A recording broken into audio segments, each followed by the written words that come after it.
Half cup পেঁয়াজ বাটা দিয়ে দিচ্ছি। এর সাথে যাবে এক চা চামচ ধনে গুঁড়া। পানি দিয়ে দিব, পানিটা দিব একদম হাফ কাপ পরিমাণে। খুব সুন্দর একটা স্মেল বের হচ্ছে। আমাদের সবগুলো উপকরণ এখানে আছে, যেটা যেটা প্রয়োজন। আমরা তাহলে শুরু করি আমাদের আজকের রান্না। আমি একটা হাঁড়ি নিচ্ছি। আচ্ছা, নোনা খোলা ইলিশ রান্না করতে আমার ইলিশ মাছ নিয়েছি। আচ্ছা, 4 পিস ইলিশ মাছ।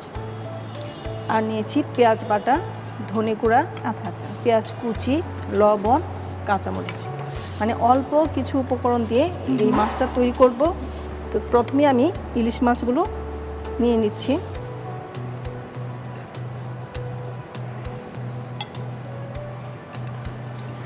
এটা অল্প কিছু উপকরণ দিয়ে তৈরি করব, কিন্তু খুবই অসাধারণ একটা খাবার।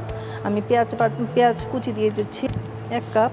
আচ্ছা, আর দিয়ে দেবো পেঁয়াজ বাটা। এখানে হাফ কাপ পেঁয়াজ বাটা আছে, এখানে আমি হাফ কাপ পেঁয়াজ বাটা দিয়ে দিচ্ছি। এর সাথে যাবে এক চা চামচ ধনে গুঁড়া। আচ্ছা, আর দিব লবণ। লবণটা হচ্ছে পরিমাণ মতো লবণ দিয়ে দিচ্ছি, পরিমাণ মতো। যেহেতু নোনা ইলিশ, যেহেতু একটু লবণের পরিমাণটা মনে একটু কম হলে না চলে। না, এটা নামই হচ্ছে নোনা ইলিশ। আচ্ছা, হ্যাঁ, এখানে আসলে কোনো মশলা তেমন আমি ইউজ করছি না, হলুদ মরিচ কিছু ইউজ করছি না, আমি শুধু কাঁচামরিচটা ইউজ করছি। কাঁচামরিচ এবং পেঁয়াজ এবং তেল, এই তিনটার দিয়ে আমি মানে এই রেসিপিটা রান্না করব। এটা খেতে অসাধারণ এবং এটা গরম ভাতের সাথে খেলে বেশি ভালো লাগে। আচ্ছা, এখানে আমি তেল দিয়ে দিব। 1 কাপ পরিমাণে। আচ্ছা,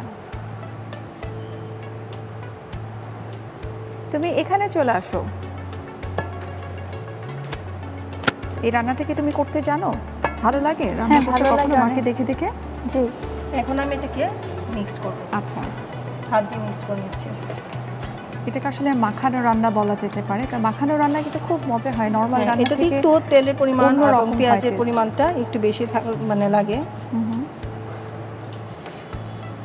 এই যে আমার মাখানো শেষ। আচ্ছা, এবং এটা খুব ঝটপট একটা রেসিপি। আচ্ছা আচ্ছা, এখানে আমি সামান্য পানি দিয়ে দিব। পানিটা দিব একদম হাফ কাপ পরিমাণের, মানে হাত ধুলে যতটুকু পানি প্রয়োজন হয় আচ্ছা, ঠিক ততটুকু।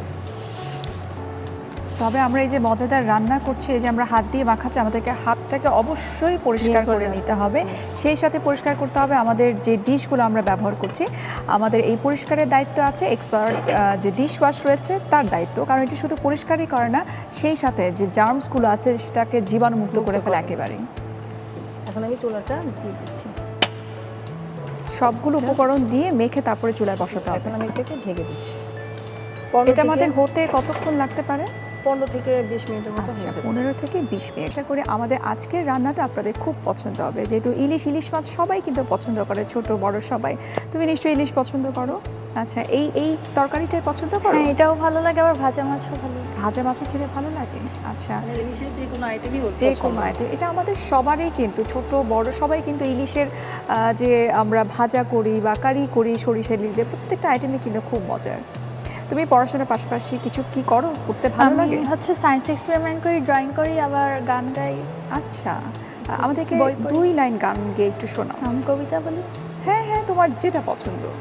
কবিতার নাম হচ্ছে গুটুল মুটুল। এক যে ছিল গুটুল মুটুল, যমজ দুটো ভাই, দেখতে তারা একই রকম, কোনো তফাৎ নাই। একই তাদের মুখের গড়ন, একই গায়ের রং, একই তাদের গলার আওয়াজ, চলার বলার ঢং, একই সাথে কাঁদে হাসে, একই সাথে গায়। চিনতে তাদের করে যে ভুল, পাড়ার যত ছেলে, ক্লাসে গুটুল ছিময়ে বসে, অঙ্কে করে ভুল, রেগে মেগে টিচার টানে মুটুল বাবুর চুল। চাচা বলে চল গুটুল, রমনা মাঠে যাই, পৌঁছে দেখে গুটুল আছে মুটুল আসে নাই। হকি খেলায় গুটুল করে একলা ছোটা গোল, মুটুলটাকে কাঁধে নিয়ে সবাই বাজায় ঢোল। আমাদের আর শোনা লাগবে না, আমরা বুঝে গেছি তুমি অনেক চমৎকার কবিতা আবৃত্তি করো। গুটুল মুটুলের একটা চমৎকার একটা কবিতা শোনালে। তুমি ড্রয়িং করতে পছন্দ করো, তাই তো? আচ্ছা, তোমরা আর কয় ভাই বোন? আমরা 2 ভাই বোন। 2 ভাই বোন। আমার ভাই, ছোট ভাই ক্লাস নার্সারিতে পড়ে। আচ্ছা আচ্ছা, আমাদের রান্নাটা দেখি কি অবস্থা। অনেকটা মনে হয় হয়ে গেছে, 15-20 মিনিট হয়ে গেছে। পাচ্ছেন তো? হ্যাঁ, খুব সুন্দর একটা স্মেল বের হচ্ছে। আচ্ছা, আমার আরেকটু হবে।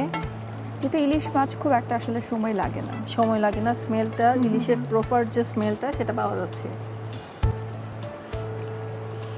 আসলে ইলিশ মাছটা এমন একটা মাছ, এখানে যদি খুব বেশি মশলা ইউজ করা হয়, ইলিশ মাছের যে আসল টেস্টটা সেটা পাওয়া যায় না, সেটাই হারিয়ে যায়। সেটাই হারিয়ে যায়। আমি যখন বাসায় ইলিশের প্রিপারেশন কোনো একটা করবো, ইলিশ মাছ বের করি, সবাই বলে কি এই রেসিপিটাই রান্না করতে। আচ্ছা, কারণ হচ্ছে এটাতে ইলিশের যে স্মেলটা, খুব সুন্দর একটা স্মেল পাওয়া যায়, আর এবং খেতে অনেক টেস্টি। আচ্ছা আচ্ছা।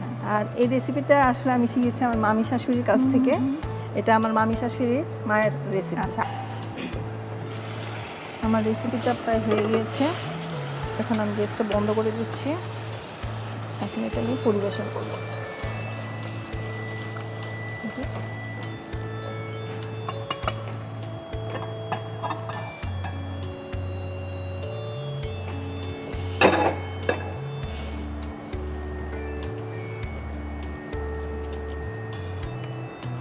এই যে আপু, তৈরি হয়ে গেল নোনা খোলা ইলিশ।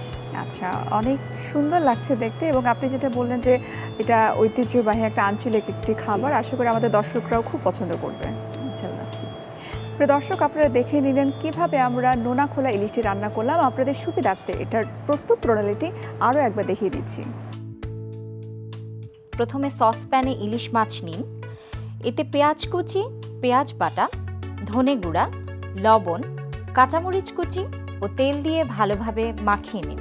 মাখানো হলে পানি দিয়ে রান্না করুন। রান্না হয়ে গেলে নামিয়ে পরিবেশন করুন মজাদার নোনা খোলা ইলিশ।